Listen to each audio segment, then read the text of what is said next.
যাচ্ছি বলো তো? এখন আমরা কেক আনতে যাচ্ছি। হ্যাঁ, এখন আমরা ঈশার পাপানের বার্থডে আজকে। এখন দেখো পুরো 11টা বাজে। এখন যাচ্ছি আমরা কেক আনতে। তো চলো ভিডিওটা তোমাদের সাথে শেয়ার করব, দেখতে থাকো। Hello friends, welcome back to my channel. আমি হচ্ছি ঈশার মাম্মা এবং আমি আর দুজনেই ভীষণ ভালো আছি। তো দেখতেই পাচ্ছ এটা হচ্ছে বার্থডে সেলিব্রেশনের একটা কেক। হ্যাঁ, একদম ঠিক। ওর পাপা সারাদিন ধরে ভীষণ ফুটবল গেম খেলে, তো ওর জন্য আমি এবার ওর পাপার জন্য ফুটবল কেকই কিনেছি। এবং দেখো রাস্তায় হঠাৎ করেই মেয়ের দাদানের সাথে দেখা হয়ে গিয়েছিল, তো মেয়ের দাদান ওকে ভালোবেসে এই দোকান থেকে ক্যাডবেরি তারপরে কি সব মেয়ে বায়না করেছিল ওগুলো দাদান কিনে দিয়েছিল। তো আমরা তখন মার্কেটিং করতে বেরিয়েছিলাম একটুখানি। ওর বাপানের বার্থডের জন্য কিছু কেনাকাটা ছিল, তো সেগুলো করতে বেরিয়েছিলাম।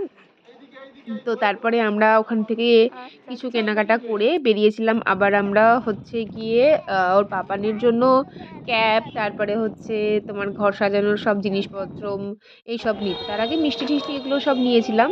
এই দাদাটা কিন্তু ওকে ভালোবেসে একটা দেখো এই যে এই প্রদীপটা ওকে দিয়েছিল। এত দাদাটা ওকে ভালোবেসেছিল যে ওকে একটা প্রদীপ দিয়েছিল। এটা আমি মনে করি এর কাছে মানে ওর কাছে ভীষণ বড় একটা আশীর্বাদ। তো আমি এটা রেখে দিয়েছি খুব যত্ন করে। এটা ওর পাপানের একটা ফ্রেন্ড। তো আমার মেয়েকে ভীষণ ভালোবাসে। তো জিজ্ঞাসা করলো মেয়েকে তো আজকে কার বার্থডে ওটাই আর কি। তো আমরা মার্কেটিং করে ফিরছিলাম এখন। এটা ছিল সকালবেলা। আমার মেয়ে কিন্তু প্রচুর কষ্ট করেছে। এখানে হেঁটেছে, ওখানে হেঁটেছে। তারপরে আমরা কোথায় ভ্যান পেয়েছি, টোটো পেয়েছি, সেখানেও আমরা চলাচল করেছি। ও কি বলছে শোনো। এত আমার কষ্ট হচ্ছে, আমি আর পাচ্ছি না। হ্যাঁ, তাই পাপানের জন্য জিনিস কিনতে গিয়ে তোমার কষ্ট হচ্ছে?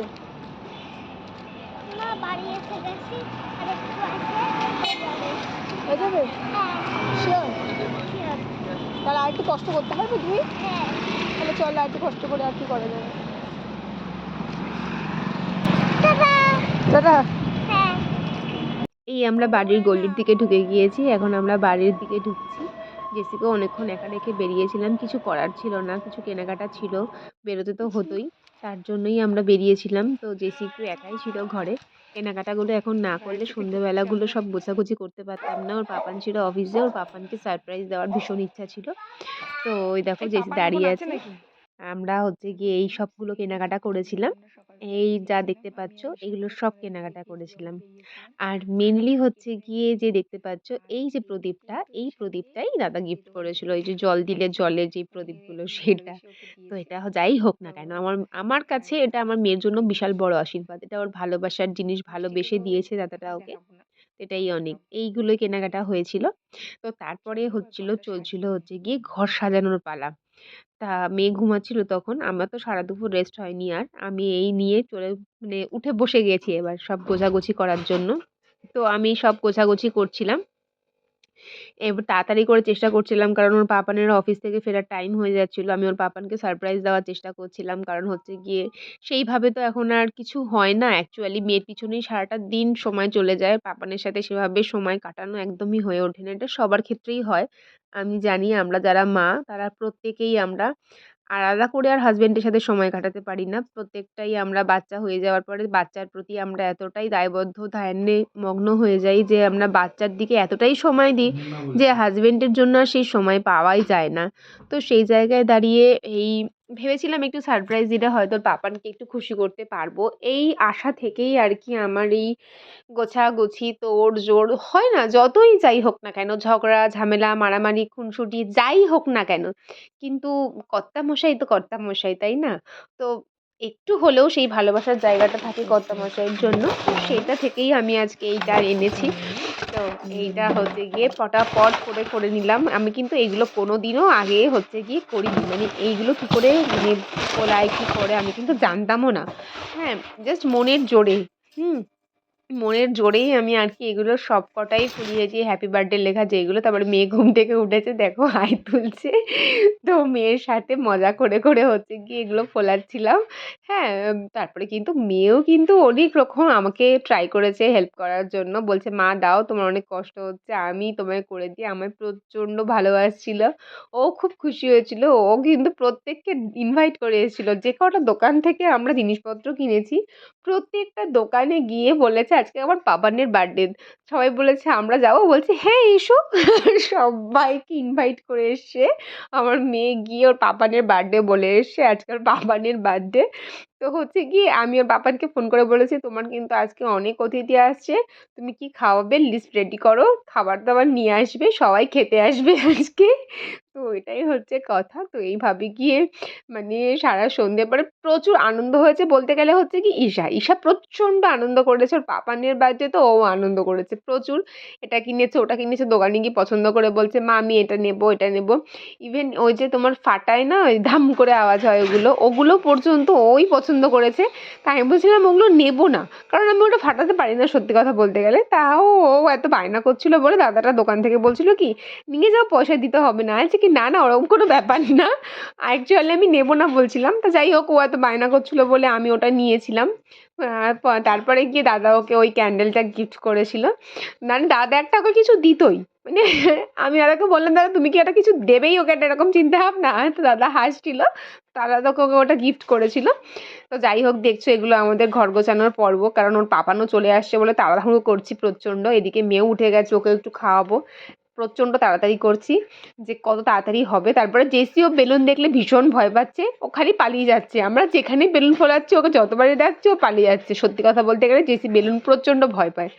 আমি জেসি বলে না, আমি জানি প্রত্যেকটা ডগই বেলুন প্রচণ্ড ভয় পায়। মানে হয়তো ফেটে যায় বা কিছু এইসব কারণে হবে, হয়তো জানি না কী কারণে ভয় পায়, কিন্তু আমি আরও কয়েকজনের কাছেই শুনেছি যে ওরা বেলুন প্রচণ্ড ভয় পায়।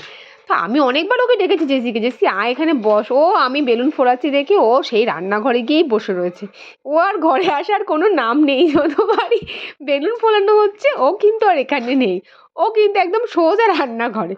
তো যাই হোক ওকে আর আমি রাখতে পারিনি, আমি আর আমার মেয়ে মিলেই হচ্ছে গিয়ে এগুলো করছিলাম। খুবই মনের ভেতর থেকে আনন্দ হচ্ছিল, কারণ হচ্ছে গিয়ে যতই হোক না কেন কর্তামশাইয়ের বার্থডে বলে কথা। তো এইভাবেই আমাদের সেই দিনটা সারাদিন পরে কাটছিল। আর এই যে ডেকোরেশনটা দেখছো বেলুনের, এটাও কিন্তু ফার্স্ট ডেকোরেশন করা, আমি কিন্তু এগুলো কোনো দিনই করিনি সত্যি কথা বলতে গেলে। আমার মেয়ের অন্নপ্রাশনে আমার বোন আর আমার বোনের বরই ঘরটা পুরো সাজিয়ে দিয়েছিল, আমায় কোনো রকম কোনো হেডেক নিতে হয়নি। তারা ছিল বলে আমি প্রচণ্ড চিন্তামুক্ত ছিলাম, ওরা পুরো ঘর সাজানোর দায়িত্ব নিয়েছিল, ওরা ঘর সাজিয়ে দিয়েছিল। কিন্তু আজকে আমার বোন আর আমার বোনের বর কেউই নেই, আমাকেই করতে হবে পুরোটা। তো যেভাবেই হোক না কেন কীভাবে করব সেটা তো একটা চিন্তার বিষয়, কিন্তু করতে তো আমাকে হবেই। আর আমার এই মনের জোরটাই আমাকে অনেকটা মানে সাহায্য করে সামনের দিকে এগিয়ে যেতে। আমার মেয়ে বলছে মা তুমি অনেকক্ষণ ধরে করছো, তোমার অনেক কষ্ট হচ্ছে, দাও আমি তোমাকে একটু হেল্প করে দিই। তো এই যে আমার মেয়েটা বুঝেছে আর আমার মেয়ে আমাকে হেল্প করতে বসেছে, ও পারুক চাই না পারুক, কিন্তু এটাই আমার কাছে অনেক, তাই না? কি বলো? যাই হোক চলো দেখো ঘর ডেকোরেশনটা কেমন হয়েছে। অ্যাট লাস্ট আমি এইভাবে সাজিয়েছি পুরো ঘরটা। এরপরে আছে কিন্তু সন্ধেবেলার থিম। সন্ধেবেলার থিমে কি আছে, ওর পাপান আসার পরে কি হয়েছে, এটা যদি তোমরা জানতে চাও তার জন্য কিন্তু তোমাদেরকে নেক্সট ভিডিওর জন্য ওয়েট করতে হবে। তো তোমরা কিন্তু নেক্সট ভিডিও আসতে চলেছে, সেটা কিন্তু তোমরা দেখতে একদমই ভুলবে না। আমি যদি এই ভিডিওটার সাথে দিতাম সেটা প্রচণ্ড বড় হয়ে যেত, তাই জন্য আমি তোমাদের এই ভিডিওটার সাথে ওই ভিডিওটা লিঙ্ক করলাম না। তোমরা এর পরের ভিডিওটার সাথে ওই ভিডিওটা দেখতে পাবে, যে এই ভিডিওটায় সন্ধেবেলা ওর পাপান আসার পরে কি হয়েছিল সেটা দেখার জন্য তোমাদের কিন্তু সারপ্রাইজ রইল। তো ওর বাবা কিন্তু আমার কাছে কোনোদিনই কিছু চায় না, তবে হ্যাঁ ওর বাবা কিন্তু গিটার বাজাতে খুব ভালোবাসতো, কিন্তু এখন সময়ের অভাবে একদমই গিটার বাজানোর সময় পায় না। কি করা যাবে, কিন্তু ইচ্ছা আছে ওর প্রচুর গিটার বাজানোর, কিন্তু সময় পায় না। তাই ও আমাকে বলেছিল গিটারের স্ট্রিংগুলো একটু ঠিক করে দিতে। আমি গিটারের স্ট্রিংগুলো ঠিক করতে গিয়ে দেখলাম ওর গিটারের ব্যাগটাও ছিঁড়ে গিয়েছে। তাই জন্য আমি একটা ভালোবেসে ওর জন্য গিটারের ব্যাগ এনেছিলাম, বাট ও চায়নি আমার কাছে। এটাই হচ্ছে গিয়ে আমার কাছে থেকে এবার ওর চাওয়া কিন্তু কিছুই ও কখনো চায় না আমার কাছে।